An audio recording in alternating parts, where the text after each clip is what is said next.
জয় মা তারা। মা তারা অ্যাস্ট্রোলজি চ্যানেলের পক্ষ থেকে সকলকে জানাই আন্তরিক শুভেচ্ছা। আজকে আমি আলোচনা করব গণ ধনু রাশির জাতক এবং জাতিকাদের যদি দেবগণ, রাক্ষসগণ এবং মনুষ্যগণ নক্ষত্র অনুযায়ী যে সকল জাতক এবং জাতিকাদের জন্ম হয় তাদের স্বভাব, চরিত্র, ভাগ্য কীরূপ হয় এ নিয়ে আজকের আলোচনা। আপনারা দেখতে থাকুন মা তারা অ্যাস্ট্রোলজি চ্যানেল। এবং এখানে আমি বিভিন্ন রকম তন্ত্র মন্ত্র, বশীকরণ কাটানো, ভূত প্রেত লাগা, ঝাড়ফুঁক, ঘর বন্ধক, এদের বাচ্চা নষ্ট হয়ে যাচ্ছে, বারবার মিসক্যারেজ হচ্ছে, বাচ্চা না হওয়া, সাদা সাপ, সকল প্রকার কিন্তু কাজ আমি করি।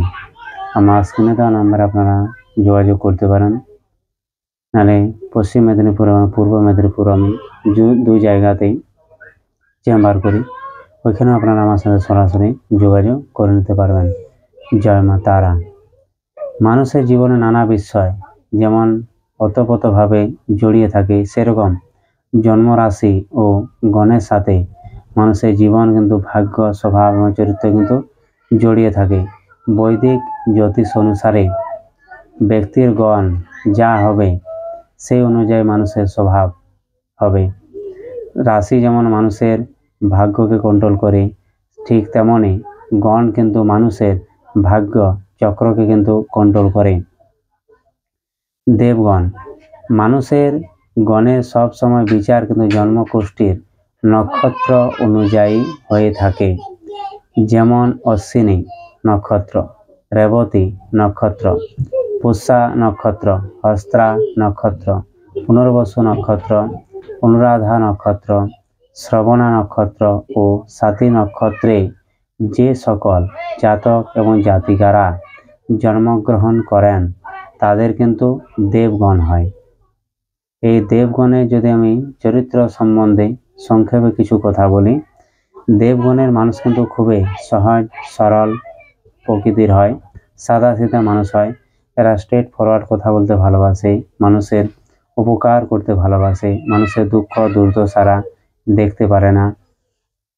ঠিক আছে, ঘর পরিবার একত্রিত হয়ে থাকার এরা কিন্তু সবসময় চেষ্টা করে, কোনো মানুষের অন্যায় করে না বা অন্যায় কাজে এরা কিন্তু হাত দেয় না। এদের কিন্তু খুব বুদ্ধি তীক্ষ্ণ হয়, আত্মসম্মানের গুরুত্ব এদের কাছে খুব প্রবল হয়, আধ্যাত্মিক কাজে এদের প্রচুর মন থাকে।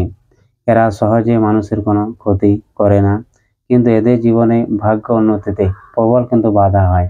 প্রথম জীবনে এদের দুঃখ, কষ্ট, জ্বালা যন্ত্রণা এবং মৃত্যুতুল্য কষ্ট কিন্তু এদেরকে ভোগ করতে হয়, যাদের এই দেবগণ হয়। কিন্তু এরা কিছুতেই ভেঙে পড়ে না, কারণ ঈশ্বর এদেরকে কিন্তু খুব সাপোর্ট করে এবং এরা কিন্তু প্রচুর ঈশ্বর বিশ্বাসী মানুষ হয়।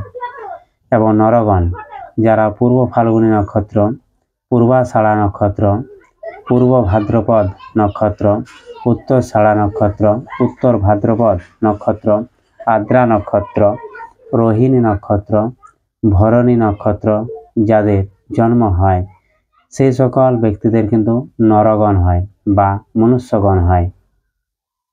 এই সব ব্যক্তিরা যদি খারাপ হয় তাহলে খুবই খারাপ, আর যদি ভালো হয় খুবই খারাপ, মানে খুবই ভালো হয়। এদের কিন্তু দেবগণের মতো এদের দুঃখ কষ্ট জ্বালা যন্ত্রণা এদের অতটা হয় না, কিন্তু এদের ভাগ্য সবসময় সাথ দেয় এবং জীবনে এরা অনেক কিছু ভোগ করে, টাকা পয়সা, গাড়ি বাড়ি, নারী, জীবনে যা কিছুই চাক না কেন এদের কিন্তু সহজে সেটা কিন্তু পূরণ হয়ে যায়। ঠিক আছে, এবং এরা কিন্তু যদি মানুষ ভালো মানুষ হয় তাহলে কিন্তু দেবতুল্য মানুষ হয়, দেবতার মতনই কিন্তু এদের মধ্যে গুণ থাকে। আর খারাপ যদি হয় খুবই খারাপ হয়। রাক্ষসগণ কৃত্তিকা নক্ষত্র, মঘা নক্ষত্র, অশ্লেষা নক্ষত্র, শতবিশা নক্ষত্র, চিত্রা নক্ষত্র, জ্যেষ্ঠা নক্ষত্র, ধনিষ্ঠা নক্ষত্র ও মূলা নক্ষত্রে যাদের জন্ম হয় তাদের সবসময় কিন্তু রাক্ষসগণ হয়।